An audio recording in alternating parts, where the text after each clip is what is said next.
Thank you for joining us here again on PrayTV.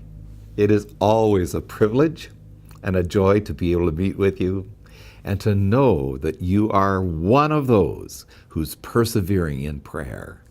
That's what we're about here on our little program, is to be able to bring together many different people from around the world to be able to pray in unity. And we know that when we pray in unity, we pray in harmony, we pray intentionally, that God hears and answers prayer. There is something about the power of agreement. And today we're going to look at this scripture from Nehemiah Chapter 10, verse 39, and we're reading it from the New International Version today. It says, "We promise together not to neglect the temple of God."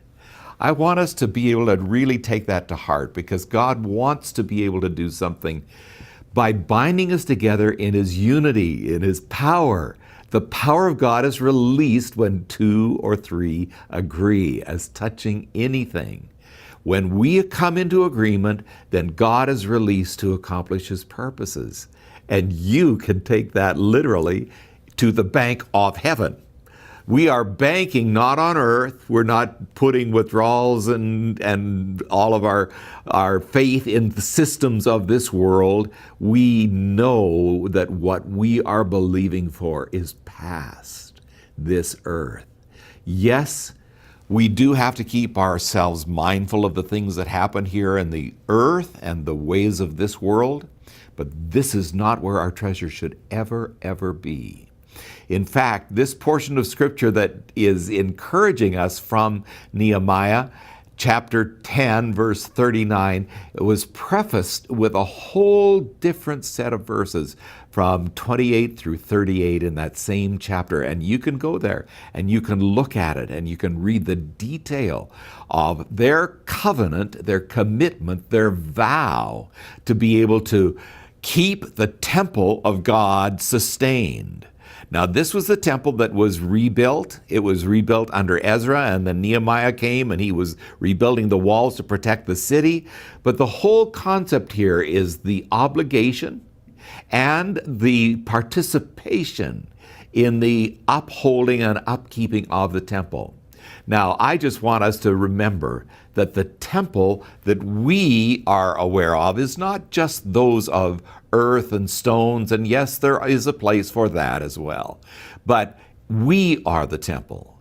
Jesus has a bride. He calls us His bride. He also refers to us as being the collective temple of God. And so that's what we are going to be praying into today. I'm going to reread this portion one more time. And I want for us to be able to take seriously, not just obligatory, but seriously from our souls and from our hearts, a commitment to maintaining our covenant with Christ. And we show our love towards Christ by maintaining our commitment to each other. We're going to read this one more time. Nehemiah chapter 10, verse 39. "We promise together not to neglect the temple of our God." So let's pray now. Heavenly Father, we thank you that you have shown to us that we have this connection. We are a body, or we are a temple. We are fitly joined together supernaturally with our brothers and our sisters. This is how you do it, Lord. This is the way that you cause your work to be accomplished. And so, Lord, we ask that you would just minister to your people today as we set in our hearts and determine in our souls, and we align ourselves with the vow that even Nehemiah had the people who came with him to rebuild the walls of Jerusalem and make covenant to the upkeep and the participation in the temple. Yes, it means tithes, we know that. And yes, it means offerings, we understand that. But Lord, we want to have in this day and time a commitment to one another, to love one another, to pray for one another, to discern the body of Christ. The temple of the living God here on earth is not in stone. It's in people. We are the building blocks. Thank you, Lord. We are the building blocks. We are set together, one stone upon another, one soul upon another.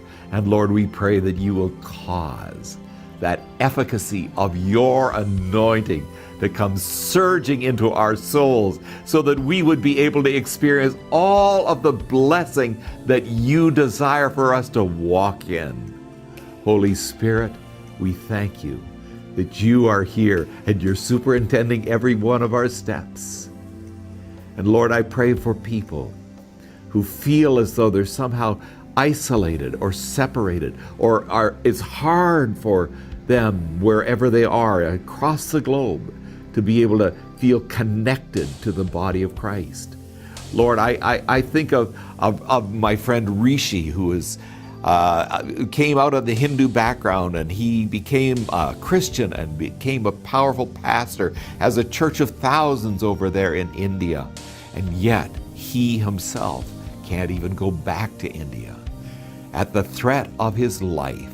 So Lord, we know there are people that feel somehow threatened, somehow dislodged, somehow displaced.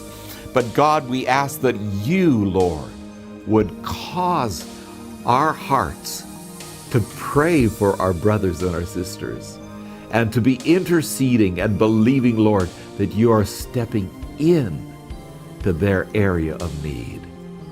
And so, Lord, we pray not only for them, but for each and every one of us at our point of challenge, at our point of need. Holy Spirit, you can do a great work in your people right here and right now. And we pray that your grace will extend. Lord, I know there are some who are struggling in their bodies. We've received outreach from some of you about how your bodies have been racked with pain. And Lee, I'm praying specifically for you. I'm just asking, Holy Spirit, that you will really minister to our friend. And Lord, there are others that are suffering. And Lord, we have had wonderful testimonies recently here, right at this table, of how you have worked in the lives of others. And so, God, we believe that you will extend your grace right now, supernaturally.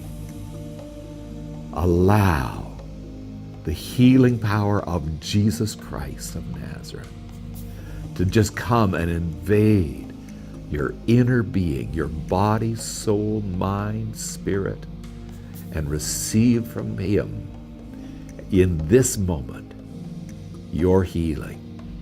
And whatever else you have need of, God is able to supply it. We're believing with you. We're standing with you. We're praying for you.